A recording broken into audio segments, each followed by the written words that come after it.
going to introduce an artist, a wonderful human being, Clayton Buchanan. And if you'd be so kind, Clayton. Before Clayton steps up to the podium, please, everybody, very, very important, give me the emails. We have to be able to contact you, send you out the videos, all of this stuff. It's a process. Thank you.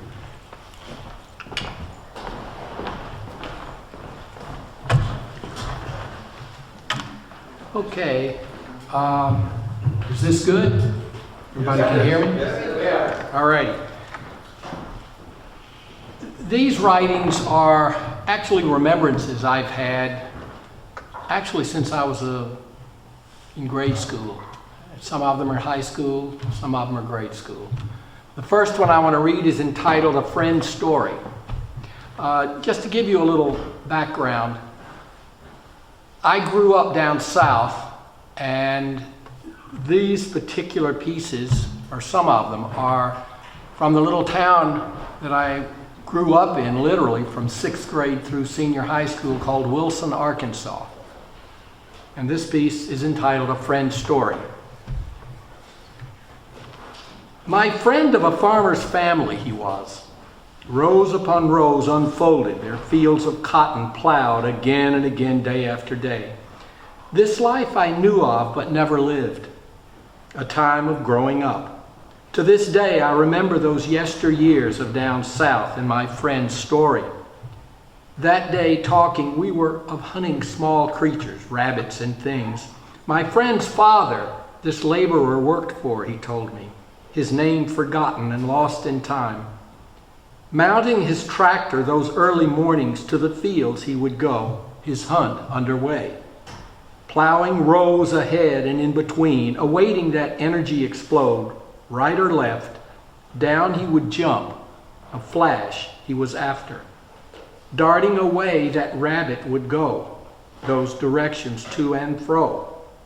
Ground low he sprinted after pushing plowed earth with legs, arms turning 180 degrees, repeated, these sprints dashed forth and back. Capture close at hand, hopeful dinner that night. After listening to running and rabbit catching, this story I heard hard to believe. But truth was in every word and sound from my friend. I thought of this story again only days ago, 50 years in between or so.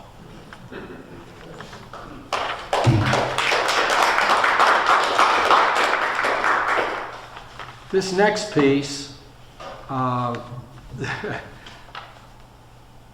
actually was of me before we moved to Wilson, Arkansas. I was in the 4th grade in Memphis, Tennessee, and it's called Native American, Spur of Imagined Spirit. Western movies of years gone by so introduced me as a child. Indian images wild and free, yet hunted, killed, and slaved by cowboys of their times, I saw and remembered. I wanted to be and become I did in body and soul, playing the Cherokee part.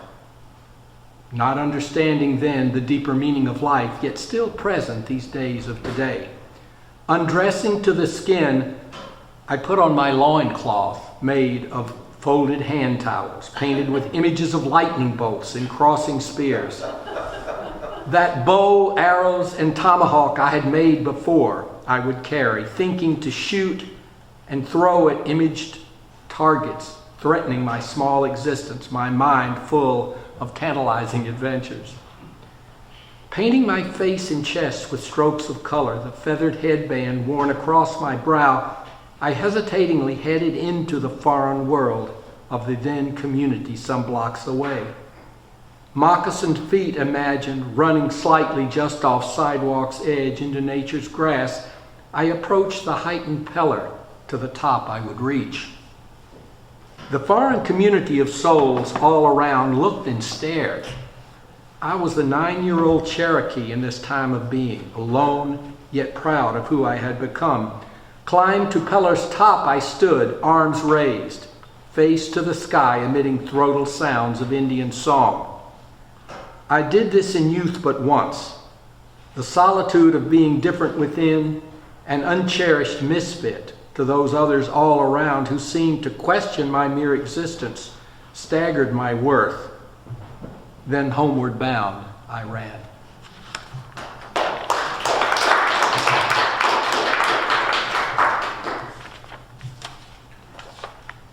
This next piece, rather, is one that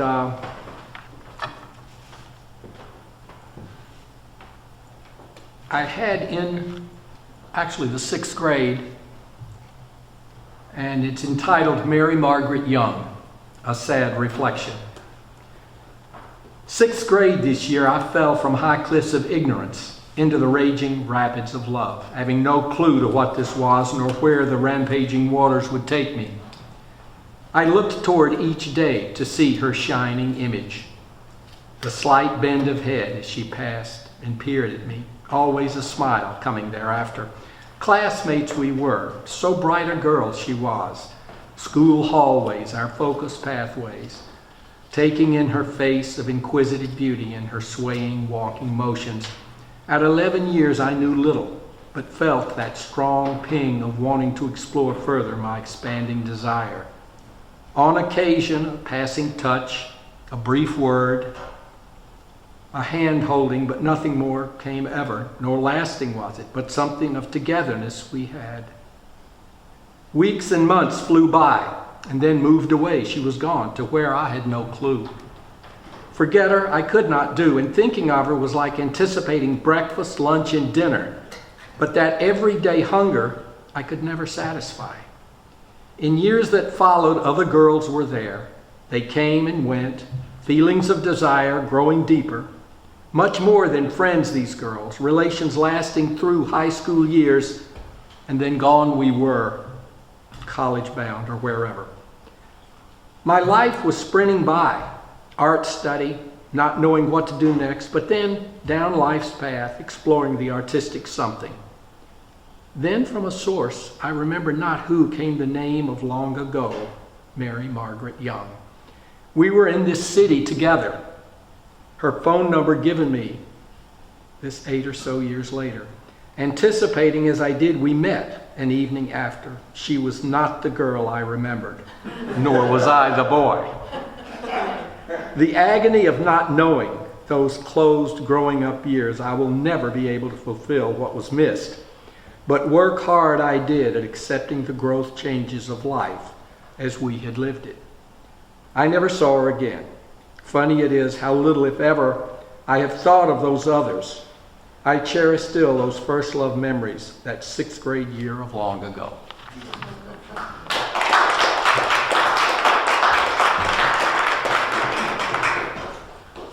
I've got one more that I will read to you. Let me find which one that's going to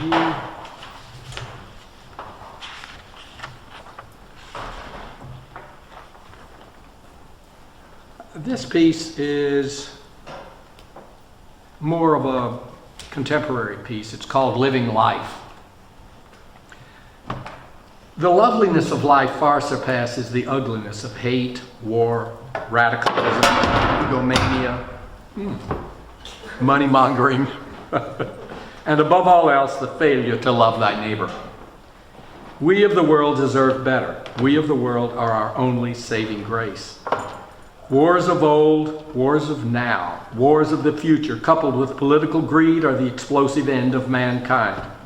Peace is much harder to achieve than war, whether of countries, of cities, of neighborhoods, of next-door neighbors. Reaching out, coming together, sharing diverse thoughts, even radically different from our own, and realizing that those thoughts will broaden our inner selves, letting us all expand to that wonderful world of acceptance and extended creativity. Learning from history should not only be the duplication of past happenings, but going beyond into the vast unknown universe of potential peace, love, and the how to achieve. We place our young children in safety car seats for their protection, but send them years later off to war, regrettably knowing many will not return to the full life they so righteously deserve. Their gracious commitment to our country tells us all of their heightened devotion. There has to be a better way. Remember to a degree Dwight Eisenhower's strong statement, "Beware of the military-industrial complex." Let us come together, join hands, and live the wondrous life we have been given. There will be rough roads to navigate, but on humanity will climb to greater heights. It's up to you and me to set us free. Thank you.